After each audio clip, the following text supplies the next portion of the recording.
নিচে। চলুন আমাদের হাত বাঁধাটা আমরা প্রথমে প্রমাণ করে দিই একদম স্পষ্ট ভাষায়, যে আমরা যেভাবে বাঁধি, যেখানে বাঁধি, এই কথাটা আমরা সরাসরি হাদিস থেকে দেখে শুনে হাদিসের দলিল মোতাবেক সহি তরিকায় আমরা হাত বাঁধি। হাত বাঁধার পদ্ধতি এবং হাত বাঁধার স্থান দুইটি আমি হাদিস থেকে দেখে। চলুন প্রথমেই হাত যে আমরা হাতের উপরে রাখি না, হাতের উপরে হাত রাখি, এটা আপনি পাবেন মুসলিম শরীফ প্রথম খণ্ডের 173 নম্বর পৃষ্ঠায়। মুসলিম শরীফ মেইন কিতাব প্রথম খণ্ড, মুসলিম শরীফ প্রথম খণ্ড 173 নম্বর পৃষ্ঠা পাবেন। এটা দ্বিতীয় প্রথম খণ্ড, মুসলিম শরীফ প্রথম খণ্ড 173 নম্বর পৃষ্ঠা। এখানে দেখেন, আপনারা বিরক্ত হয়ে যাচ্ছেন না? এখানে দেখেন হাত বাঁধা, বুখারী মুসলিম শরীফ খণ্ড নম্বর 1 পৃষ্ঠা নম্বর 173। হযরত ওয়াইল ইবনে হুজর রাদিয়াল্লাহু তাআলা আনহু বলেন, সুম্মা ওয়াদা ইয়াদাহু আল-ইয়ুমনা আল-ইসরা, আল্লাহ রাসূল নিজের ডান হাত থেকে বাম হাতের উপর রাখলেন। ডান হাত কোথায় রাখলেন? বাম হাতের উপর। তাইলে আমরা হাতের উপরে হাত রাখি, এই পদ্ধতিটা হাদিসে আছে না নাই? আছে। মুসলিম শরীফ 1 নম্বর খণ্ড 173 নম্বর পৃষ্ঠা দ্বিতীয় লাইনে ঠিক মাঝখানে সুম্মা ওয়াদা ইয়াদাহু আল-ইয়ুমনা আল-ইসরা। চলুন এরপরে আমরা কি করি? ডান হাত দ্বারা বাম হাতকে ধরি, এটা করি না? ডান হাত দ্বারা বাম হাতকে ধরি। চলুন এটা আছে তিরমিজি শরীফ প্রথম খণ্ড, তিরমিজি শরীফটা দাও, তিরমিজি শরীফ একসাথে দিতে, ওখানে তিরমিজি শরীফ যেটা আছে এরা কিছু না,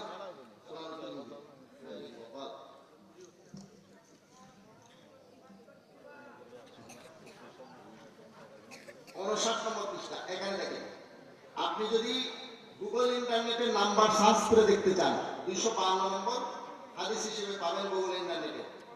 কান রাসূলুল্লাহ সাল্লাল্লাহু আলাইহি ওয়াসাল্লাম ইয়াউমুনা, আল্লাহর হাবিব সাল্লাল্লাহু আলাইহি ওয়াসাল্লাম সাহাবী বলেন আমাদেরকে ইমামতি করতেন।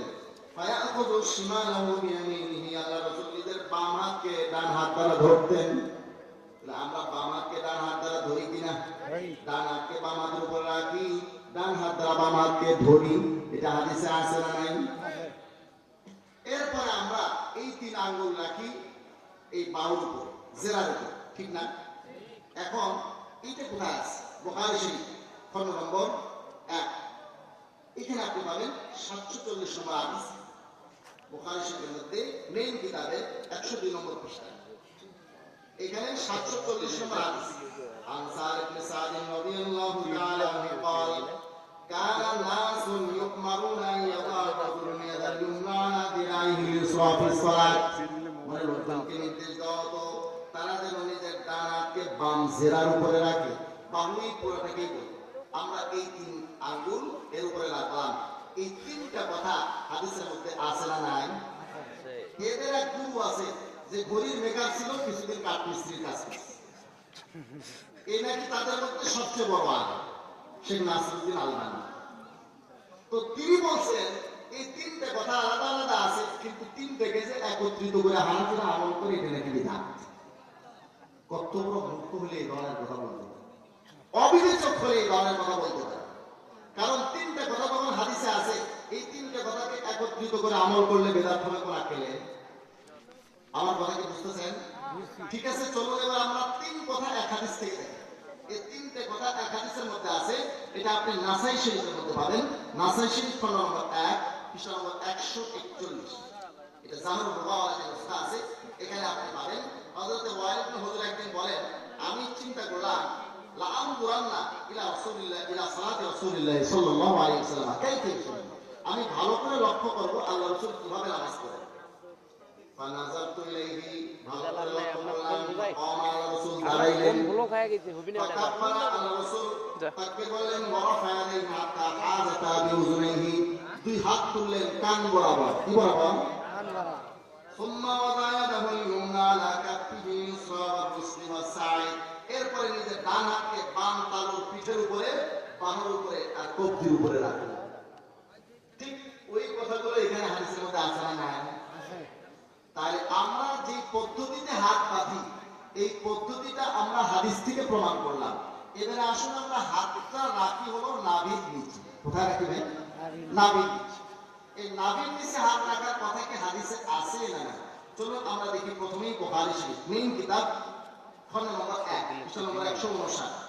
আর আমাদের এই বন্ধুদের ছাপাখানা থেকে ছাপা কিতাবও আছে আমার সঙ্গে, কারণ ওরা বলে এগুলো দেওবন্দি ছাপা, কারণ নিজেরা ভেজাল করে, তো নিজেরা কি করে ভেজাল করে। তো এই জন্য তারা মনে করে যে সবাই বলে তাদের লোক। আপনি যদি শেষ রাতে উঠে তাহাজ্জুদের জন্য ওযু করার জন্য পুকুরে পার যান, আর আরেকজন চোর যদি যায় হাত চুরি করে, শীত কেটে চুরি করে হাত ধয়, তো আপনি মনে করবেন ওকে আপনার যে বুঝুর্গ, সে মনে করবে ওরে বাবা, আমি মনে করতে এলাকা আমি একাই ছেলে, তার আছে, তাই মনে করবে না? তো এরা যে এরকম জোর চুরি করে, আমি সেটা আপনাদেরকে হাতে হাতে দেখাবো। একটু থামেন। বুখারী শরীফের নাম দিয়ে জোর চুরি করে, এটা হলো বুখারী শরীফ মেইন কিতাব, খন্ড নম্বর 101 পৃষ্ঠা নম্বর 159। আর ওদের কিতাব আছে বঙ্গানুবাদ, এইটাই ঠিক আছে। এখানে বুখারী শরীফ প্রথম খণ্ডে 579 নম্বর পৃষ্ঠা। এখানে দেখেন তারা যে অনুবাদ করছে, আমি তাদের অনুবাদটাই করে শোনাই।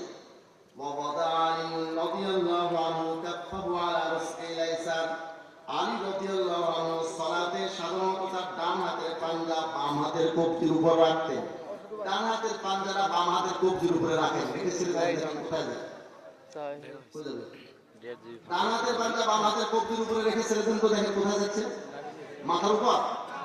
কোথায় যায়? বুখারী শরীফের এই হাদিস মোতাবেক হাত বাঁধার স্থান কোনটা হলো? তাই কোনটা? নাভির নিচে। হযরত আলী রাদিয়াল্লাহু তাআলা আনহু এই হাদিস যদি আরো পরিষ্কার চান, তাহলে ইমাম বুখারী রাহমাতুল্লাহ আলাইহির উস্তাদের কিতাবে বাইরে দেখবো, মুসনাদে আহমদ খন্ড নম্বর 2, মুসনাদে আহমদ খন্ড নম্বর 2 পৃষ্ঠা নম্বর 222। ওখানে ওগুলো মুসনাদে আহমদ 2 নম্বর খন্ড, 2 নম্বর মুসনাদে আহমদ খন্ড নম্বর 2 পৃষ্ঠা নম্বর 222, হাদিস নম্বর 875।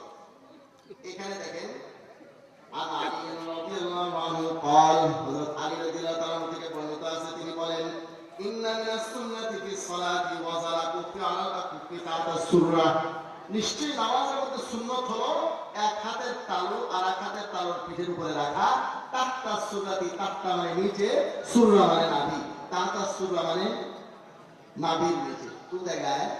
নাভির নিচে। তাদের দাদা হুজুর ইবনুল কাইয়্যিম রাহমাতুল্লাহ আলাইহি হাদিসের কে সহিহ বলে গেছেন। চলুন এবার আমরা দেখি মুসান্নাফ ইবনে আবি শায়বা খন্ড নম্বর 3, ইমাম বুখারী রাহমাতুল্লাহ আলাইহি আরো একজন উস্তাদের কিতাব মুসান্নাফ ইবনে আবি শায়বা।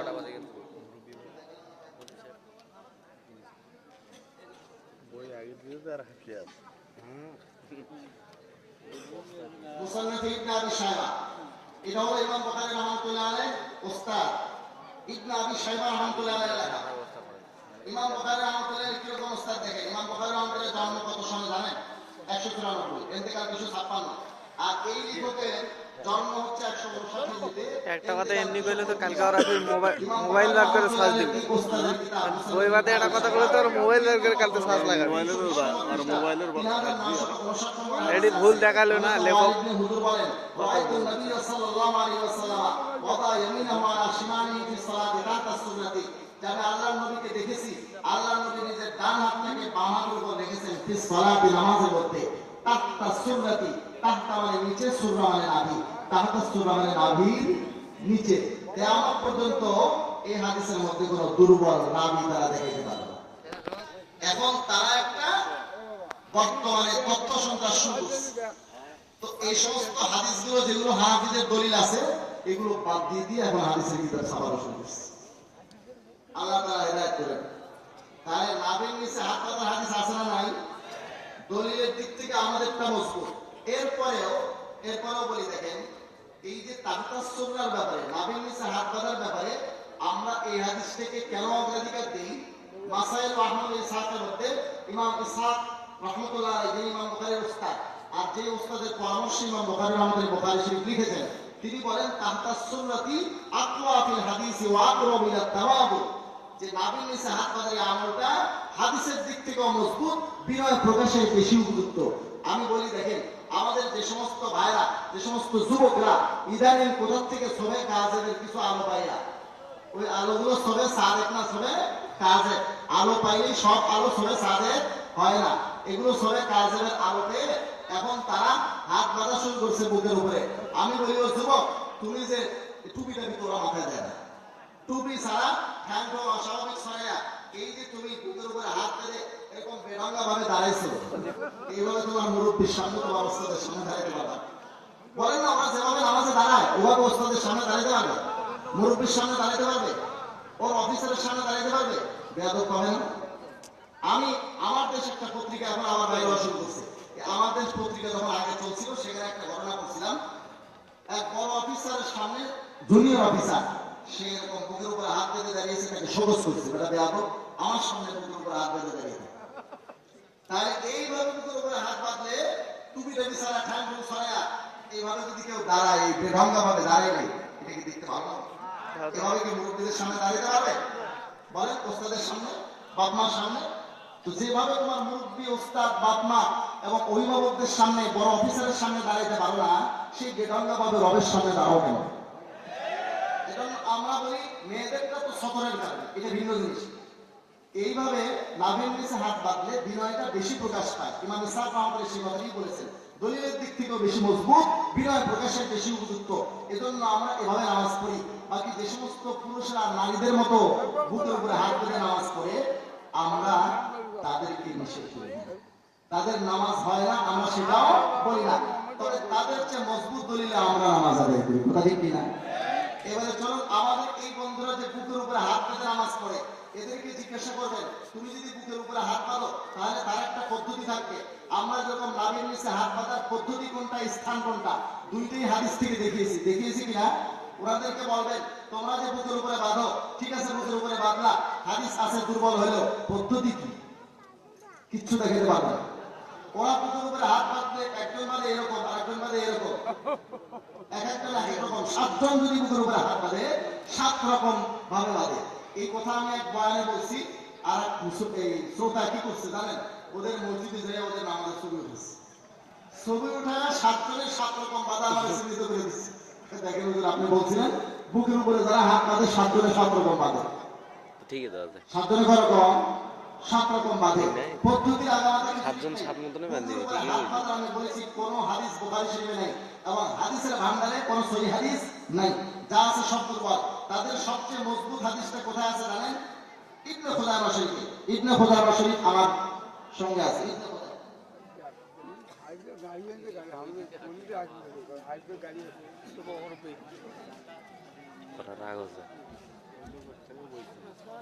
এই যে আমার হাতে যে কিতাবটা দেখতেছেন, আপনারা বিরক্ত হয়ে যাচ্ছেন? এই যে কিতাবটা দেখতেছেন, এটা ইবনে খুজাইমা শরীফ। আমার সাহাবীদের বুকের উপরে হাত বাঁধার সবচেয়ে মজবুত হাদিসটা আছে এখানে। তাদের কিন্তু অনেকের জানাও নাই যে তাদের দলিলটা কোথায় আছে। এই হাদিসটা এখানে ইবনে খুজাইমা শরীফের মধ্যে তাদের সবচেয়ে মজবুত দলিল আছে। আপনারা বলতে পারেন, হুজুর এটা আপনি এই জন্য বলতেছেন যাতে আপনি এর জবাব দিতে পারেন, জবাব দেওয়া যাতে আপনার সুবিধা হয়। এর চেয়ে তো মজবুত হাদিস তাদের কাছে থাকতে পারেন, তাই না? এবার তাহলে আমি মুজাফফর ভাইকে একটু ডেকে আনি, উনি কি বলেন দেখেন। শেখ মুজাফফর আলী মহসিনের যে বাংলা বইটা আছে, শেখ মুজাফফর আলী মহসিন সাহেব তার এই বই জাল হাদিসের কওলে রাসূলের সালাত, এই বইয়ের মধ্যে আমার এই বন্ধু লিখেছেন হাত বাঁধার ব্যাপারে। এই যে বুকের উপরে হাত বাঁধা ব্যাপারে যে আমরা বলি যে হাত বাঁধার ক্ষেত্রে তাদের সবচেয়ে মজবুত দলিল হলো ইবনে খুজাইমা শরীফের হাদিস। আমার এই বন্ধুটি তার এই বইয়ের 223 পৃষ্ঠায় সে কথাটা লিখেছেন, দেখেন স্পষ্টভাবে আছে। হাত বাঁধা সম্পর্কে সহিহ ইবনে খুজাইমাতে কয়েকটি হুজুর রাদিয়াল্লাহু তাআলা বর্ণিত হাদিসের চেয়ে বিশুদ্ধ কোনো হাদিস আর নেই। কি বলে উনি?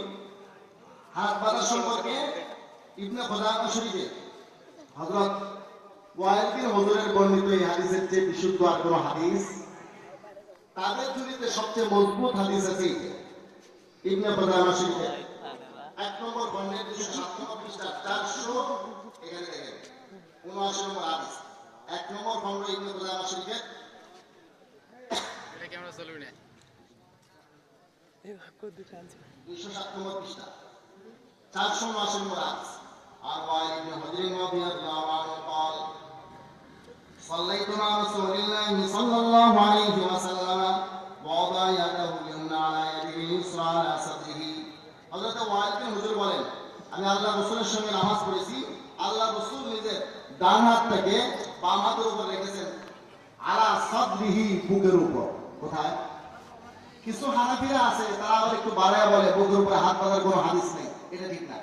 বুকের উপরে হাত বাঁধার হাদিস আছে, তবে কোনো সহিহ হাদিস, বুকের উপরে হাত বাঁধার হাদিস আছে, তবে বুখারী শরীফে নাই। বুকের উপরে হাত বাঁধার হাদিস আছে, তবে কোনো সহিহ হাদিস। বলবেন হুজুর এই যে ইবনে খুজাইমা শরীফের এই হাদিস, এটা কি সহিহ না? দেখেন আমরা কিন্তু ওনাদের মতো না যে ওনাদের পক্ষে হইলে সহিহ চশমা লাগাইয়া সব সহিহ বুখারী বলবেন, আর বিপরীত হইলে সব জাল সহিহ বলবো, এরকম না। আমাদের এই বন্ধুরা যে হাদিস দিয়ে দলিল দিয়ে বুকের উপরে হাত বাঁধেন, হযরত ওয়াইল বিন হুজর রাদিয়াল্লাহু তাআলা আনহু, এই হাদিসটা ইবনে খুজাইমা শরীফে বর্ণিত হয়েছে মুআম্মাল বিন ইসমাঈলের সনদে।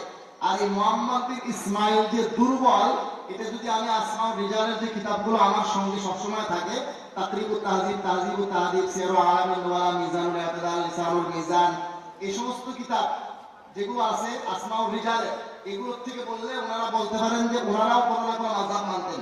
এজন্য আমি তাদের লোককে ডেকে আনতেছি। ওনারা সবচেয়ে বেশি মানে কাকে? নাসিরউদ্দিন আলবানী। কাকে? নাসিরউদ্দিন আলবানীর কিতাব আমার কাছে আছে, সিলসিলাতুল আহাদিস, আরেকটা আছে সিলসিলাতুল আহাদিস তাইফা ওয়া মাওদুআ। এই কিতাবটা লাল কালার নামে পেয়ে যাবেন। এই কিতাবের মধ্যে এই কিতাবের সিরিয়াল উল্টে দিয়েছেন, এক নম্বর খন্ড, এটা সিরিয়াল মতো দাও।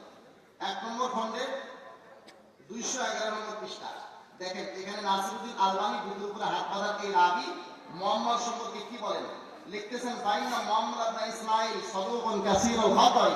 মুহাম্মদ ইবনে ইসমাঈল কথাবার্তায় সত্যবাদী হলেও হাদিস বর্ণনার ক্ষেত্রে খুব বেশি ভুল করতেন। হাদিস বর্ণনার ক্ষেত্রে কি করতেন? খুব বেশি ভুল করতেন। এমন ভুল করতেন, উনি মারা যাওয়ার পর ওনার কবরে পর্যন্ত লেখা ছিল ওনার স্মরণশক্তি দুর্বল ছিল। এই মুহাম্মদ ইবনে ইসমাঈল সম্পর্কে তাদের লোক নাসিরউদ্দিন আলবানী লিখতেছে, মুহাম্মদ ইবনে ইসমাঈল ফাইনাহু দাইফুন লিসুহিহি ওয়া কাসারাতি খাতাইহি। মুহাম্মদ ইবনে ইসমাঈল দুর্বল, তার স্মরণশক্তি খারাপ হওয়ার কারণে, খুব বেশি ভুল করার কারণে। কে লিখছেন? তাদের লোক নাসিরউদ্দিন আলবানী। তৃতীয় খণ্ডের 227 নম্বর পৃষ্ঠায় তিনি লেখেন, তৃতীয় খণ্ড 227 পৃষ্ঠা, এখানে লিখতেছেন ও মুহাম্মদ হাযা দাইফুন লিসুহিহি। এই মুহাম্মদ দুর্বল, তার স্মরণশক্তি খারাপ হওয়ার কারণে। চতুর্থ খণ্ডের 455 নম্বর পৃষ্ঠায় লেখেন নাসিরউদ্দিন আলবানী রাহিমাহুল্লাহ, তার কিতাবের পৃষ্ঠায় পৃষ্ঠায় দেখেন লিখতেছেন ওয়াহাযা ইসনাদুন দাইফুন ইল্লাতুল মুহাম্মদ হাযা। এই সূত্র দুর্বল, তার কারণ এই মুআম্মাল। এই বুকের উপরে হাত বাঁধার যে হাদিসটা আছে, তাদের কাছে সবচেয়ে মজবুত হাদিস, সেই হাদিসের রাবী সিকা না দুর্বল? দুর্বল বর্ণনাকারীর বর্ণিত হাদিস সহিহ হয় না দুর্বল হয়? এক লোকের বলে 10টা ছেলে ছিল, তার মধ্যে যেটা সবচেয়ে ভালো, এটা পেশাব লাগলে গাছের মাথায় উঠে মানুষের মাথায় পেশাব। এটা 10 ছেলের কোনটা সবচেয়ে ভালোটা? বুকের উপরে হাত বাঁধার যতগুলো হাদিস আছে তার মধ্যে সবচেয়ে মজবুত হাদিসটার এই দশা, বাকিগুলো আপনারা সহজে অনুমান করতে পারেন। তারপরেও আমরা বলি না যে সমস্ত পুরুষ ভাইরা নারীদের মতো বুকের উপরে হাত বেঁধে নামাজ পড়েন, আমরা তারপরেও বলি না তাদের নামাজ হয় না। নামাজ তাদেরটাও হয়, আমাদেরটাও হয়, তাদের চেয়ে মজবুত দলিলে আমাদের নামাজ আদায় হয়। একটা কথা বিনয়ের সাথে আমি তাদেরকে আরজ করতে পারি না যে ভাই আপনারা যেভাবে নামাজ পড়েন তার চেয়ে মজবুত দলিলে হানাফিরা নামাজ আদায় করে। নামাজের প্রথম মাসলা হাত বাঁধা, এখানে তো বুখারী শরীফ আপনাদের পাশে নেই, এখানে তো কোনো সহিহ হাদিস আপনাদের পাশে নেই। আপনারা নামাজ শুরু করেন বুকের উপরে হাত বেঁধে, বুখারী শরীফের বাইরের হাদিস, ইবনে খুজাইমা শরীফের হাদিস দিয়া আপনারা নামাজের মধ্যে হাত বাঁধা প্রথম আমল, এই নামাজটা শুরুই করেন একটা সহিহ আর দুর্বল হাদিস দিয়া। সহিহ হাদিস আপনাদের কপালে জোটে না। যারা নামাজ শুরু করে একটা দুর্বল হাদিস দিয়া, তারা নামাজ শুরু করে বুখারী শরীফের বাইরের হাদিস দিয়া, সহিহ হাদিসের স্লোগান তাদের মুখে মানায় না। বুখারী শরীফের স্লোগান তাদের মুখে মানায় না। কথা ঠিক না ভাই? এখন আসেন, আমি বলছিলাম একটা কথা যে আমাদের এই ভাইরা বুখারী শরীফের নাম নিয়েও জালিয়াতি করে। কি নিয়ে জালিয়াতি করেন? বুখারী শরীফের নাম নিয়েও জালিয়াতি করে। তারাবির নামাজ কয় রাকাত পড়েন আপনারা?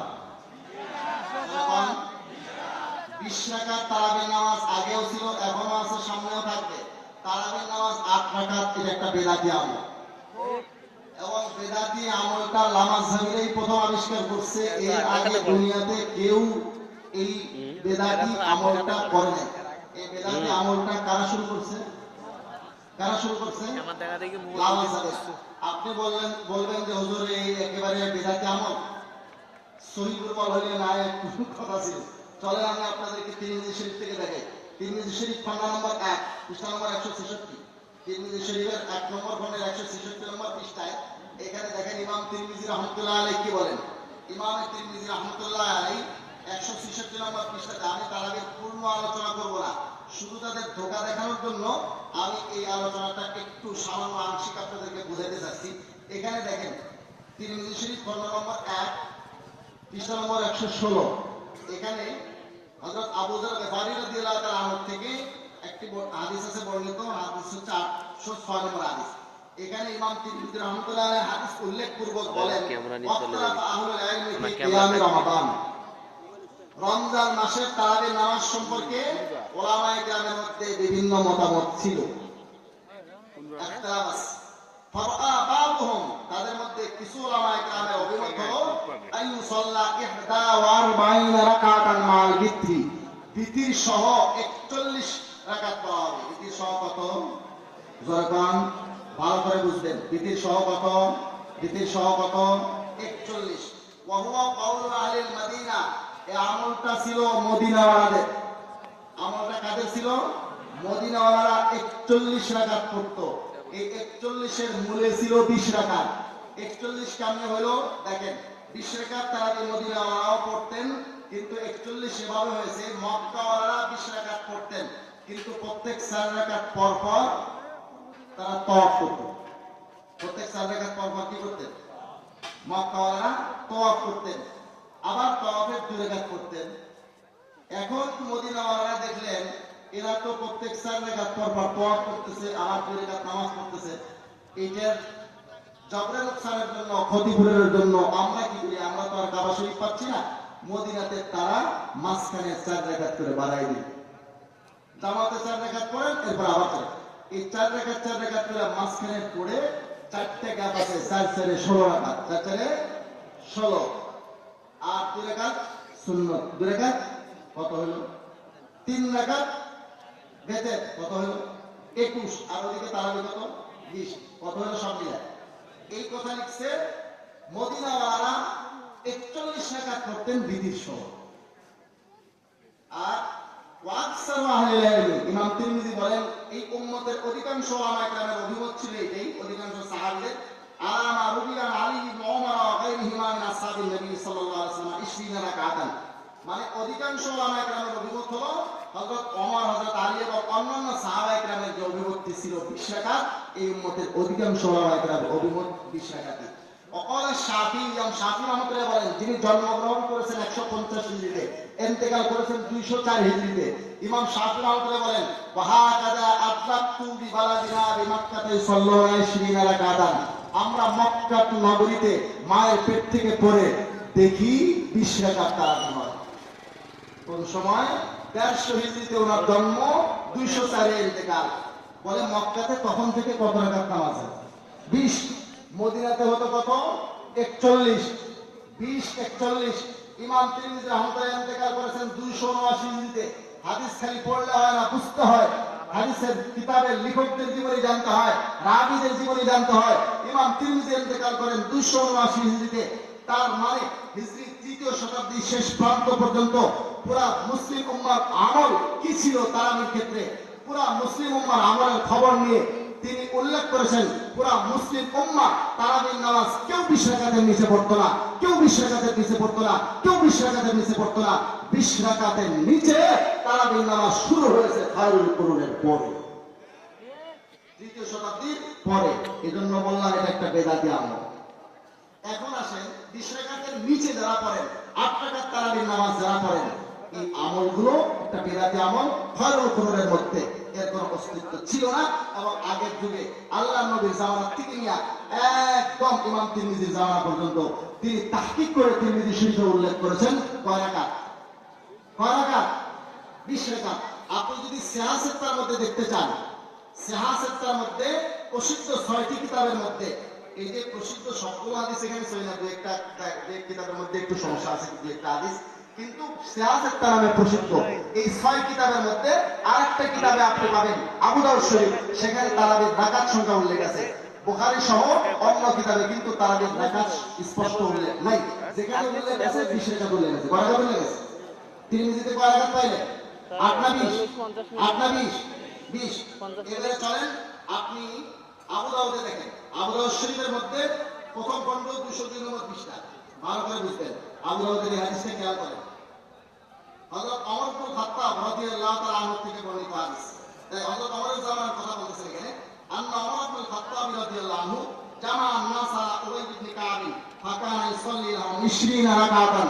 হযরত ওমর রাদিয়াল্লাহু তাআলার জামানায় সমস্ত সাহাবী এবং তাবেঈনদের যারা তারাবি নামাজ পড়তেন, এদেরকে হযরত উবাই ইবনে কাবের পেছনে একত্রিত করেছেন, এক জামাতে একত্রিত করেছেন। আর এই উবাই ইবনে কাব তাদেরকে পড়াইতেন 20 রাকাত, 20 রাকাতান। কয় রাকাত ভাই? কয় রাকাত? 20 রাকাত। এখন আসেন এই 20 রাকাতের ক্ষেত্রে শেখ মুজাফফর বিন মহসিন সাহেবের নাম শুনছেন? শুনছেন? শেখ মুজাফফর বিন মহসিন সাহেব বলছে, ভাই কোনো সমস্যা? চালান আপনি হুজুর, চালান আপনি। আচ্ছা এই ভাই আপনারা একটু বসেন, আমি খুব বেশি লম্বা কথা বলেন। ইন্না লিল্লাহি ওয়া ইন্না ইলাইহি রাজিউন। এই মাসলাটা শেষ করে ইনশাআল্লাহ আমি একেবারে আপনাদের ফিনিশিং এর দিকে যাব। আচ্ছা শোনা ঠিক আছে, দেখতেছি। এই কথাটা শেষ করি নাকি? আবু দাউদ শরীফের মধ্যে এখানে 20 রাকাত স্পষ্ট আছে। শেখ মুজাফফর বিন মহসিন সাহেব বলছেন যে এইটা নাকি আমরা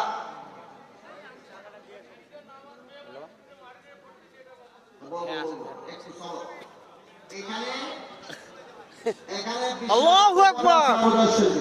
শেখ মুজাফফর বিন মহসিন সাহেব একটা অপবাদ দিয়েছেন, একটা মিথ্যাচার করেছেন, তাহা মিথ্যার কথা বলেছেন। কি বলেছেন জানেন?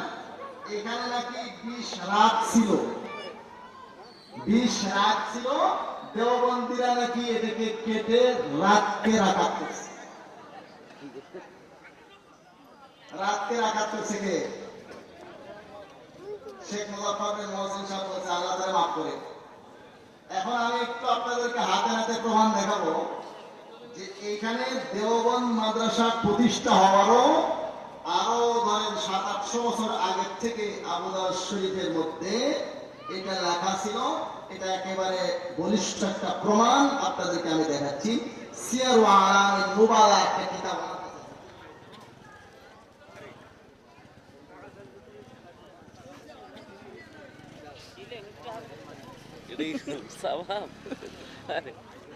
হাত ঢুকাতে ঢুকাতে বাইর করে ফেলাইছে। জানি এই যে আমার হাতে কিতাবটা দেখতেছেন, এটা হলো সিয়ার ওয়া আলামিন নুবালা। এই কিতাবের লেখক কে জানেন? এই কিতাবের লেখক হাফেজ সাহাবী রাহমাতুল্লাহ আলাইহি, যার জন্ম 673 হিজরি। কত? 673 হিজরি। ইন্তেকাল 748 হিজরি। হাফেজ সাহাবী রাহমাতুল্লাহ আলাইহি ওই ব্যক্তি যার কিতাব না পড়লে কেউ হাদিস বিশারদ হতে পারে না। এই হাফেজ সাহাবী সিয়ার ওয়া আলামিন নুবালা 3 নম্বর খণ্ডে লিখছেন, এটা আবার দেওবন্দি ছাড়া আর হাদিস আল কাহিরা থেকে ছাড়া মিশর থেকে। আপনি দেখেন এখানে 242 নম্বর পৃষ্ঠায় স্পষ্ট করে উল্লেখ আছে অফি সুনানি আবি দাউদ। অফি সুনানি আবি দাউদা কে লিখতেছেন? হাফেজ সাহাবী। ওনার জন্ম কত হিজরিতে বললাম ভাই? 673 হিজরি। এখন থেকে কত বছর আগে? এখন থেকে 800 বছর আগে। 673 হিজরিতে জন্ম ওনার। এখন থেকে 800 বছর আগের লোক। উনি লিখতেছেন অফি সুনানি আবি দাউদ। সুনানে আবু দাউদের মধ্যে উল্লেখ আছে আন্না ওমর ইবনে খাত্তাব জামা আন-নাস আলা উবাই ইবনে কাব ফি কিয়াম রমাদান ফাকানা ইউসাল্লি বিহিম 20 রাকাত। 20 রাকাত স্পষ্ট লফজাত অক্ষরে লেখা। কি করবে? ফোন দিচ্ছে রাকাত। তাই এখন থেকে 800 বছর আগে হাফেজ যাহাবী লিখে গেছেন আবু দাউদ শরীফে 20 রাকাতের কথা আছে। তাহলে হাফেজ যাহাবীর সামনে যে আবু দাউদ ছিল সেখানে কয় রাকাতের কথা ছিল? 20 রাত না 20 রাকাত? 20 রাকাত ছিল। এখন যদি কোন কিতাবে কেউ রাকাতকে কেটে রাত করে থাকে, রাতের অন্ধকারে তারাই করছে। আমরা রাত কেটে রাখি। রাকাত করি নাই। আরে দারুণ দেওবন্দ প্রতিষ্ঠা হওয়া মাত্র 150 বছর হয়েছে। 800 বছর আগে লিখে গেছেন হাফেজ জাহাবি, ওনার সামনে যে আবু দাউদ শরীফ ছিল সেখানে 20 রাকাতই